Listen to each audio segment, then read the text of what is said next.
Skills are honed over time. They take determination, a relentless amount of focus, and the perseverance of and a showcase of endurance that goes beyond what an average person is willing to do. But for what we have to show you next, could not only encourage you to put forth your very own valid efforts towards completing goals, but you just finished some of those tasks that you've been putting off from completing. Hello again, and welcome to another episode of Forever Green. Today, we are about to take you on your very own marathon of 13 of the world's most skilled women. Everything tried to get in their way, but nothing was able to stop them. Number 13. The Luo Women of East Africa. Using a sense of balance that is amazing and unlike anything anyone could do without years and years of practice, we bring to your attention to the Luo Women of East Africa. Luo women may carry loads of up to 70% of their body weight balanced on top of their heads.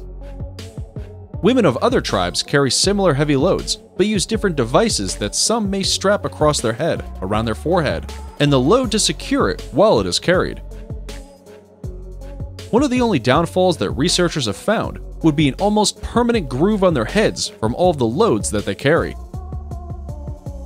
So far, there have been no other reports or research to show that any other health-related issues come from such a labor-intensive task. Number 12. Marilu Henner. Coming in at number 12 on the list, Marilu Henner. Marilu Henner sure doesn't, and not just because it was her most notable role, but rather because she has a condition known as hyperthymia,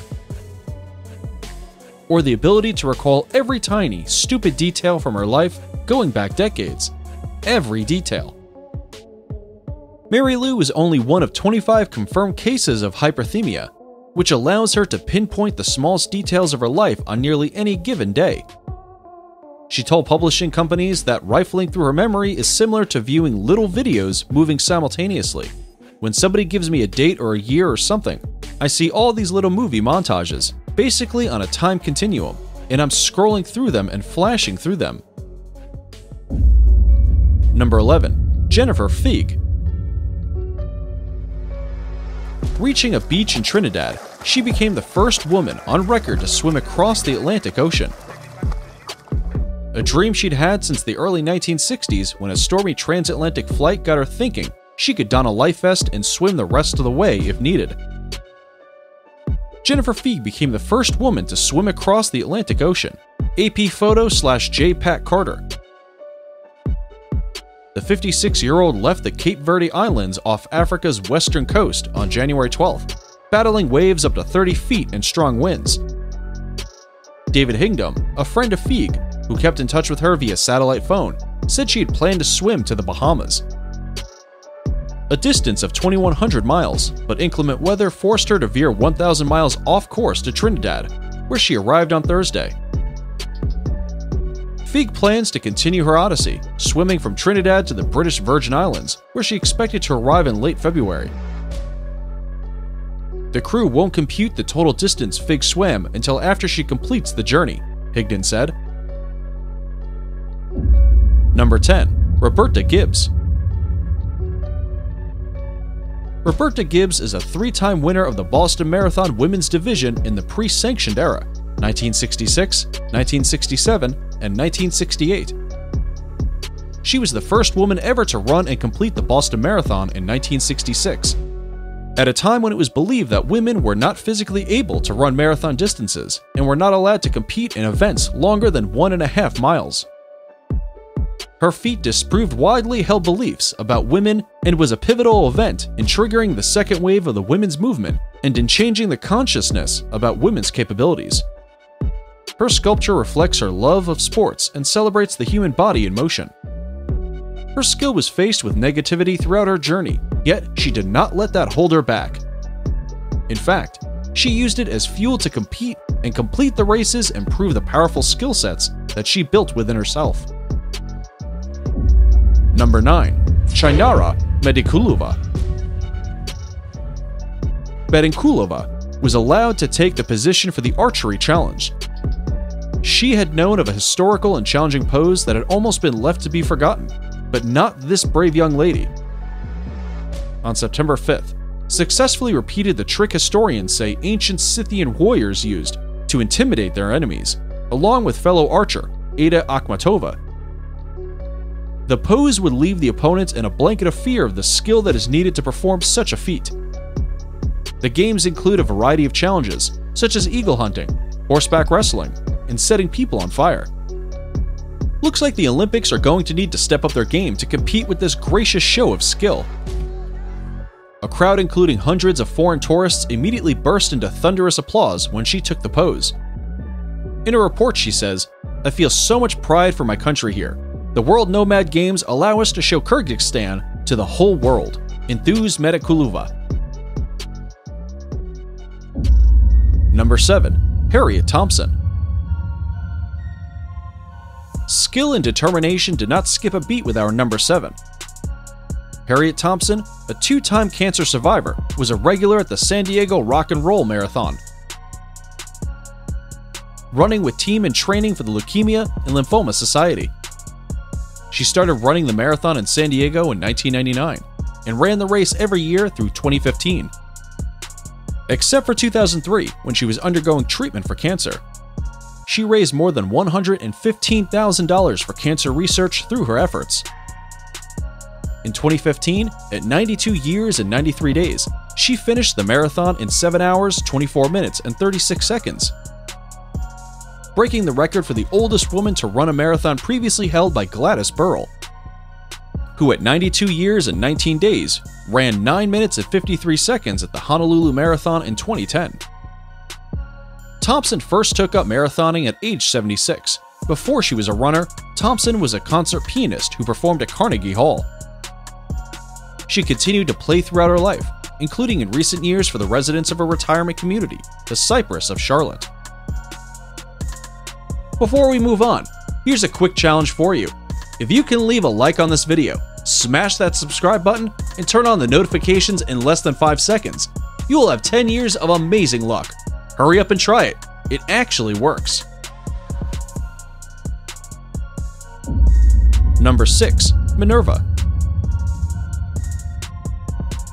Moving into number 6 on the list, we find that on April 29, 1895, 2 years after Eugene Sandow began his breakout American tour at the Trocadero Theater in Chicago, when the spectacle of strength exhibition performances was at its pinnacle in the United States. Spectators packed the Bijou Theater in Hoboken, New Jersey for the headlining World's Strongest Woman. The woman, known only as Minerva, lifted and juggled heavy dumbbells and weights with ease. She had issued challenges to the world's female celebrity strength athletes, but none had answered. Having no one against whom to prove her strength, her promoter set up the exhibition at the Bijou. At the end of her act, Minerva asked for the assistance of 18 men from the audience, weighing an average of 150 pounds each. The men filed onto the stage and were ushered to a broad platform with chains leading up toward the ceiling. Minerva ascended to a raised platform above the men. Minerva would attempt to hoist the entire platform with the combined weight of the men, 3,000 pounds altogether, and suspend them above the floor supported only by her body. Number 5. Christine Bannon Rodriguez. It is hard to imagine that a 13-year-old Christine Bannon Rodriguez was a shy, quiet, and a bit of an introvert living in the Buttonwoods section of Warwick when she discovered a karate school near her home that would change the rest of her life. Christine was only 13 years old when she first bowed in. At that time, the teenager never realized that she would one day reign as one of the superstars in the world of martial arts.